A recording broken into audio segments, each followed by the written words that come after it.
Ahojte, vítajte na mojom kanáli Fanatik a dnes tu mám takúto malú vecičku z AliExpressu.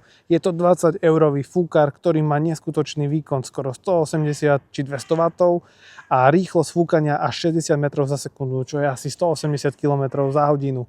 A môžete s ním napríklad čistiť aj bicykel, ktorý mám tuto v pozadí.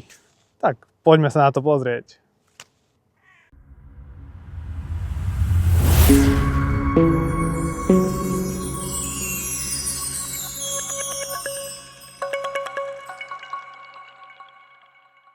Tento lacný čínsky fúkar prišiel v úplne nenápadnej krabici, bez nejakých špeciálnych marketingových obrázkov. Návod v podstate hovorí o tom, ako to obsluhovať, čo nie je ťažké a koľko režimov je možné nastaviť a koľko má každý z režimov ten maximálny výkon. No a tu je balenie. Veľmi strohé, ale čo chcem za 20 eur, že? Samotný fúkar mi príde na prvý pohľad ako vytlačený na 3D tlačiarni, ale nič tu nevrzga a vyzerá to dobre. Len jedno operatívne tlačidlo. To je trošku málo, nie? A iba jeden nastavec, čo je tiež asi málo. Ale na druhú stranu, na to, čo ja potrebujem, mi to aj stačí. A čo váha? 275 gramov. Napríklad taký Wolfbox je takmer o 40 gramov ťažší. A vyzerá samozrejme prémiovejšie. Nechce sa mi veriť, že tento čínsky fúkar má mať 10 000 mAh baterku. Prémiovejší Wolfbox má tých nástavcov viac, disponuje dvojicou fyzických tlačidiel a máme tam aj LED diódky informujúce o stave nabitia. Na tomto čínskom tam je iba jedna ledka, informujúca iba počas nabíjania, v podstate o nabíjaní, o ničom inom, na červeno a na zeleno. Ešte nejaká tá jednoduchšia špecifikácia. Celkovo výška fúkara je 15,6 cm, maximálna šírka 11 cm a minimálna šírka 4 cm. A váhovo sa pohybujeme na 275 gramoch. Režimy máme dohromady 4, 50, 100 a 130 tisíc otáčok za minútu a potom Boost Mode maximum 160 tisíc otáčok za minútu. Samozrejme, vychádzam z toho, čo sa píše na stránke obchodníka. Čo sa týka nabíjania, tak maximálne sa tento čínsky fúkar nabíja 10 W, čo je celkom slušná hodnota. No a ja som sa rozhodol preveriť tento fúkar menším testom výdrže. Nastavil som to na stredný režim, ktorý podľa papieru má mať 100 000 RPM a pustil som to. A ono to išlo, až sa fúkar vybil až po vyše 35 minútach. To je super, lebo taký Wolfbox vydržal na strednom režime niečo viac ako 18 minút. Trochu mi to nešlo do hlavy, tak som si ich vyskúšal na strednom režime vedľa seba.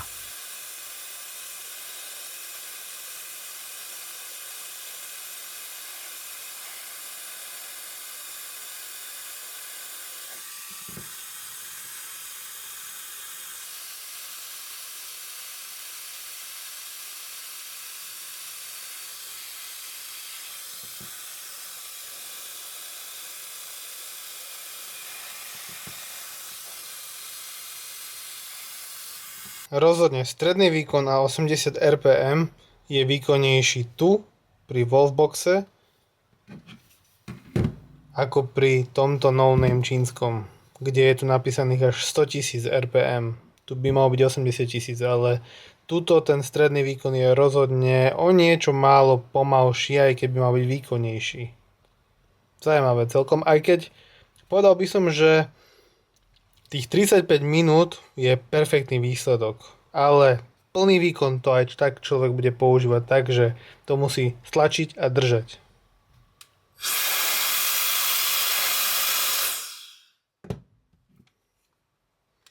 Plný výkon tu.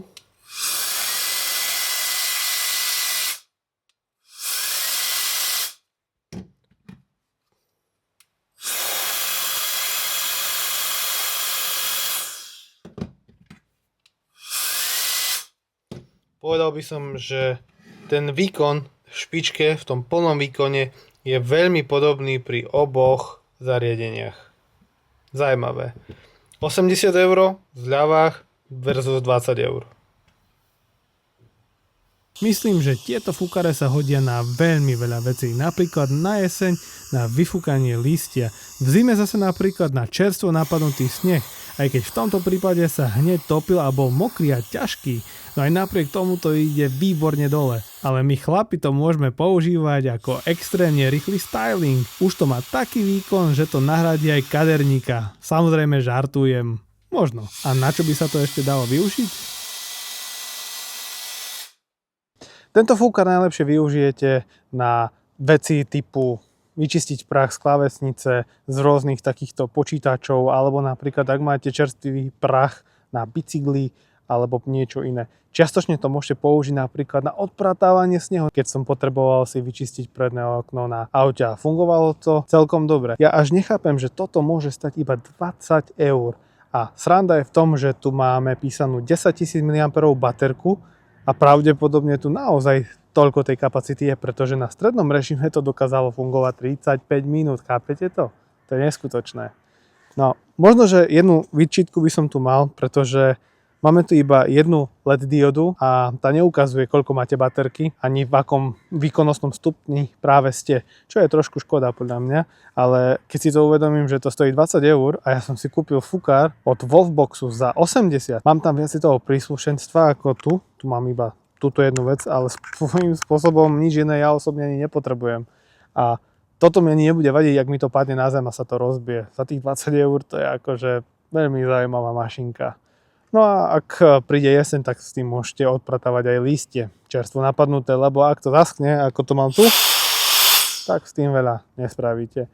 Čo sa týka hluku, hučí to ako všetky podobné fúkare. A čo sa týka váhy a spratnosti, tak je to takisto celkom dobre, pretože váži iba 343 alebo 345 gramov, takže vás to ani nezaťaží v nejakom tom vrecku. Čiže hodí sa to od kempovania až naozaj po nejaké tie veci v garáži, ktoré budete potrebovať vyfúkať, alebo napríklad, ak budete potrebovať vyfúkať svoju audio, video, súpravu, ktorú máte zanesenú od tie špiny a tak podobne. Nož a to bolo všetko, čo som chcel povedať takémuto malému feedbacku na tento fúkar z AliExpressu, ktorý stojí v akcii 20 eur. Dúfam, že sa vám video páčilo a ak máte nápad a tip na niečo podobné, čo som kúpil ja, určite mi to napíšte do komentára a veľmi sa tomu poteším.